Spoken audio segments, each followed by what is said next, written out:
Hello guys, तो इस video में देखने वाले हैं हम आउटलायर्स को डिटेक्ट करके रिमूव करना। अब आउटलायर्स मैंने आपको पिछले वीडियो में बताया था क्या होते हैं।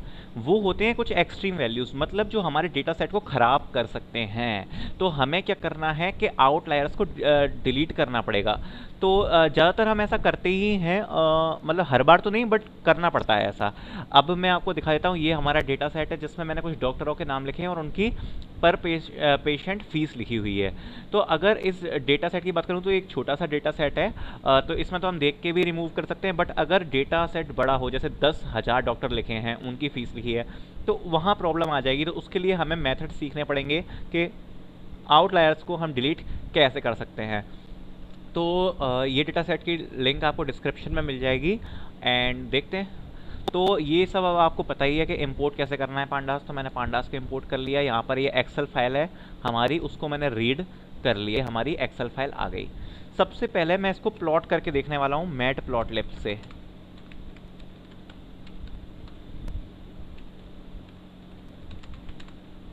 ठीक है, तो ऐसे आपको पता है कि इंपोर्ट हो जाती है। उसके बाद मैं इसको प्लॉट करता हूँ बार चार्ट में, है ना। कैसे करेंगे, नमपाई भी करना पड़ेगा क्योंकि ये नाम है। Import numpy as np, then हमारी मैजिक लाइन आ जाएगी मैट प्लॉट लिब इनलाइन। ठीक है, बार चार्ट में कैसे करेंगे हम, लेंथ ऑफ हमारा df का कौन सा कॉलम, नेम वाला, और उसका एक एरे बनाना पड़ेगा। तो np डॉट ए रेंज से एरे बन जाएगा, कॉमा लगाया। दूसरा हमें क्या करना है, df डॉट फीस। ठीक है, प्लॉट करता हूँ मैं।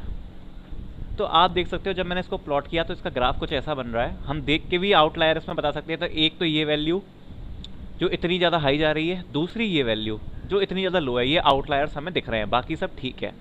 एक बार और मैं आपको इसका विजुअलाइजेशन करके दिखाता हूँ बॉक्स प्लॉट से। अब इसका बॉक्स प्लॉट से हम करते हैं visualisation plt dot box and whisker plot से। ठीक है, और उसमें भी मैं यही लिख दूंगा, उसमें मैं केवल फीस दूंगा। ठीक है, और इसको स्टार दे देता हूं मैं एक बार।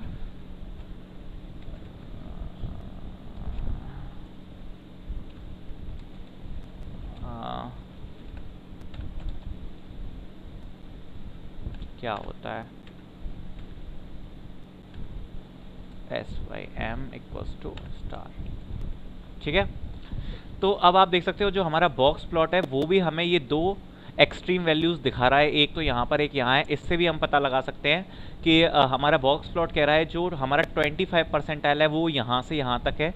जहाँ तक हमारी 25 परसेंटाइल की वैल्यू है, 50 परसेंटाइल की वैल्यू यहाँ तक आ रही है एंड 75 आ रही है। बाकी जितना भी हमारा एक्सट्रीम जा रहा है, एक्सट्रीम वैल्यूज हम देख सकते हैं ये दो आ रही हैं। ठीक है, बॉक्स प्लॉट से भी हमें पता पड़ गया कि दो एक्सट्रीम वैल्यू ये और ये हमारे इस डेटा सेट में मौजूद हैं। अब निकालेंगे कैसे, हम रिमूव करना सीखेंगे इसको पहले परसेंटाइल से। कैसे रिमूव करना सीखेंगे, मैंने एक मैक्सिमम थ्रेशोल्ड निकालूंगा, maximum equals to df and fees. Method लगाएंगे एक क्वांटाइल एंड 0.95। अब परसेंटाइल हम पढ़ चुके हैं, मैंने आपको बताया था कि परसेंटाइल क्या होता है। तो मैं आपको बताता हूँ इसमें मैंने क्या किया। मैंने इस डेटा सेट में जो भी फीस है उसका 95 परसेंटाइल निकाल लिया। 95 परसेंटाइल मतलब जो भी डेटा सेट है उसका जो 95% डेटा है, 95% डेटा वो कहाँ लाए कर रहा है, मतलब पूरे डेटा का 95% एवरेज का। ठीक है, बात समझ में आई। परसेंटाइल मतलब ये मैंने क्या क्या करा, मैंने कहा कि 95% डेटा किस नंबर के बिलो है। तो 735 735 से नीचे है हमारा 95 परसेंटाइल डेटा। ठीक है, हमारा जो टोटल 100% डेटा है उसमें जो 95 परसेंटाइल डेटा है वो 735 के नीचे है। ऐसे ही मैं एक मिनिमम थ्रेश होल्ड निकाल दूंगा, है ना। उसमें मैं स्टोर कराऊंगा क्या, मिनिमम, और मिनिमम मैक्सिमम, ठीक है। इसमें लिख देता हूं मैं 0.05, ठीक। हमारे डेटा का जितना भी 5% डेटा है, कितना परसेंट डेटा, 5% डेटा, वो किसके नीचे लाई कर रहा है फीस का, 152 के। मतलब हमारा जो 90% डेटा है वो किस किस के बीच में आ गया, क्योंकि 5% डेटा 152 के बीच में है, 152 से नीचे है, सॉरी 5% डेटा 152 से नीचे है, और 95% जो डेटा है वो 735 इससे नीचे है। तो हमारा जो 90% डेटा लाए किया वो तो इन दोनों के बीच में लाए किया ना, ठीक है, इन दोनों के बीच में लाया हुआ ना हमारा ज़्यादातर डेटा। तो अब हम क्या करने वाले हैं कि इन दोनों के बीच का ही डेटा रखने वाले हैं, बाकी सबको रिमूव करेंगे। तो सबसे पहले तो चेक कर लेते हैं, मैंने मैक्सिमम निकाल लिया और मिनिमम निकाल लिया, ठीक है। ये दो हमने ये अपनी लिमिट निकाल ली कि सबसे पहले मैं चेक कर लेता हूँ एक कंडीशन लगा के कि डीएफ की फीस जहां भी बड़ी है मैक्सिमम से, तो ये एक्सट्रीम हो जाएगा कि नहीं। तो इसने बता दिया कि एली ये डॉक्टर है, इसकी फीस है 1000, तो ये मैक्सिमम से ज़्यादा है। हमारा जो मैक्सिमम एक थ्रेशोल्ड निकाल लिया था हमने परसेंटाइल का, मतलब 95% हमारा डेटा किसके नीचे लाया कर रहा है, तो वो ये आया था, और इससे भी ऊपर ये आ गया, तो ये एक एक्सट्रीम वैल्यू हो गई। ऐसे ही मैं मिनिमम का निकाल लूंगा, डीएफ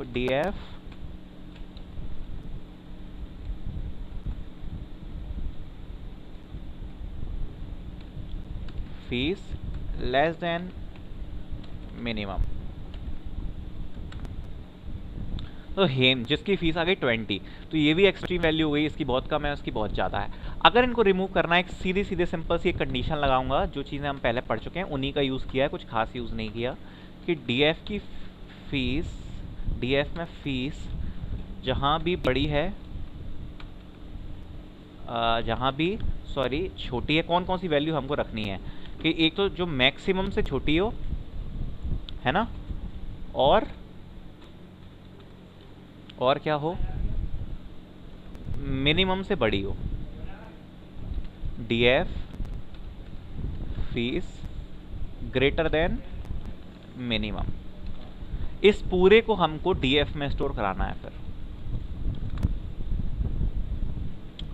हमें ये कंडीशन अप्लाई करनी है कि फीस मैक्सिमम से छोटी होनी चाहिए और फीस मिनिमम से बड़ी होनी चाहिए। इसके बाद जब मैं डेटा सेट को प्रिंट कराता हूँ तो आप देखते हो कि 1 2 3 4 5 5, उसके बाद 6 नहीं है, 6 रिमूव कर दिया, 7 8 9 और फिर 10 रिमूव कर दिया। तो अगर हम देखें तो 6 पे क्या था, 6 पे था एली और 10 पे था हैम। इन दोनों को हमने रिमूव कर दिया एज दे आर आउटलायर्स, और जो हमारे डेटा को बिगाड़ सकते थे। अब मैं अगर इसकी प्लॉटिंग करके देखूं हमारे डेटा फ्रेम की, इसी से देख लेता हूं।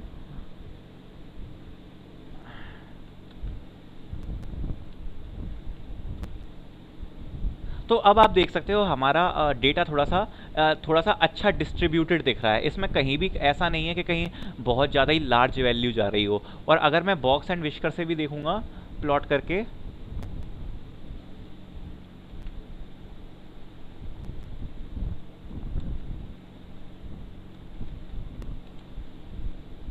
तो इसमें भी आप देख सकते हो कि कोई भी एक्सट्रीम वैल्यू अब नहीं दे रहा है। तो ये हमने छोटे से एक सिंपल से डेटा सेट से आउटलायर को रिमूव किया। अभी हम थोड़ी और कॉम्प्लेक्स प्रॉब्लम देखने वाले हैं नेक्स्ट वीडियोस में।